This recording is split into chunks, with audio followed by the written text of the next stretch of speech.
ॐ श्रीगुरोः पदद्वन्द्वम् अवाङ्मानसगोचरं रक्तशुक्लप्रभामिश्रम् अतर्क्यं त्रयीपुरं महः। ॐ श्रीगुरुभ्यो नमः। श्रीमहागणपतये नमः। श्रीराजराजेश्वर्यै नमः।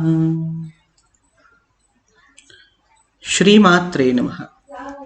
I welcome all of you to this tutorial from Sri Rajarajeshwari Peetham, Bilaspur, Chhattisgarh, on learning the Dhyana shlokas of Panchadevatas and what is Panchadevata Upasana or Panchadevata worship.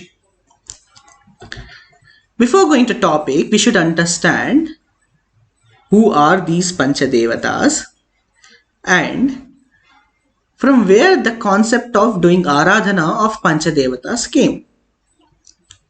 These Panchadevatas are Ganapati, Surya, Shiva, Vishnu and Sri Devi. In Sanatana Dharma, there are many means to achieve Parabrahma. Panchadevatas are one of these main means itself. How? Each devata comprises of its own agama and belongs to different parampara. For example, worshipping of Vishnu as an ultimate in Sanatana Dharma has been called as Vaishnava Paddhati. Worshipping of Shiva as an ultimate has came up as Shaivagama Paddhati.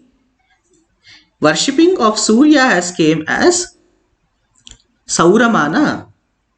Worshipping of Ganapati has came as Ganapatya Paddhati. And worshipping of Shakti as an ultimate has came as Shakteya Paddhati. Each devata comprises of their own agamas, shastras and worshipping patterns. But coming to the point, all these devatas comes from one ultimate source.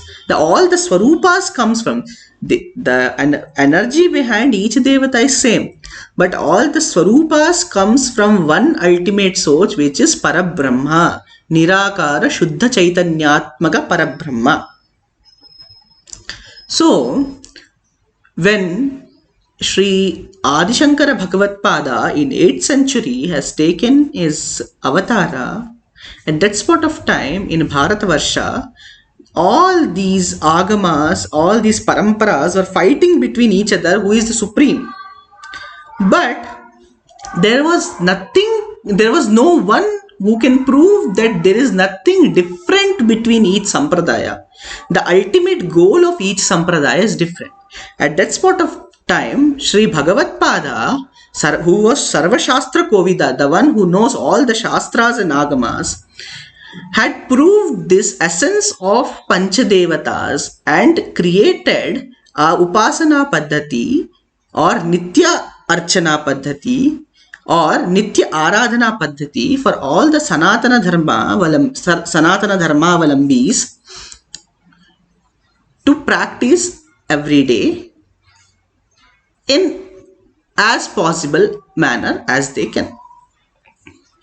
So as I told, all these Panchadevatas comes from one energy or one particular form, which is Parabrahma and Nirakara, which cannot be seen, which is Sarva Vyapta. That is the main essence of Advaita Siddhanta, that everything is one. Coming to the part of Sanatana Dharma, Sanatana Dharma has always focused on material well-being as well as the spiritual upliftment of people both together. How? It is said as you should get bhukti also, you should get mukti also.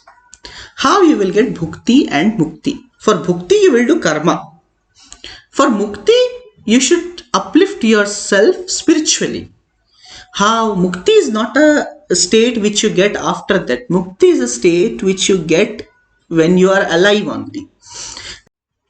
As we discussed earlier, that mukti is a state which you achieve in living itself. Okay, and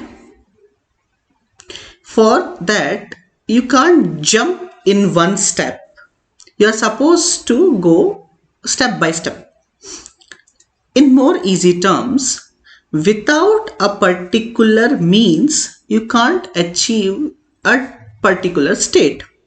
For example, first you are supposed to concentrate your mind to a particular point. What we do basically in meditation, you're supposed to first concentrate your mind on a particular point, and later that gradually your meditative power increase. Okay, in the same manner, when we do Panchadevata Aradhana, when you do worship of your Ishtha Devata, okay, as the Purna Swarupa of Parabrahma, you are basically focusing on a particular form which you like from your heart, and you are getting absorbed into the bhava sthiti. Again you are getting absorbed into bhakti sthiti and bhava sthiti, which will lead to your subconscious mind getting interlinked with the devata, and later on you will lead to nirakara parabrahma chaitanya while doing the upasana on a regular basis. So that is why Adi Shankara Bhagavad-pada had given the worship of Panchadevata Aradhana as a Nitya Aradhana, the everyday worship, for which can be performed by anyone irrespective of their age, caste, creed, and the place from where they belong. It can be performed by all the varnas. It can be performed by all the age groups. It can be performed by all the people belonging to different sectors too. So in upcoming videos, let us understand and learn the dhyana shlokas and or the verses by using which you can meditate on the Panchadevatas, and understand the pattern of worshipping Panchadevatas with the help of Pancha Upachara Puja and Shodasha Upachara Puja.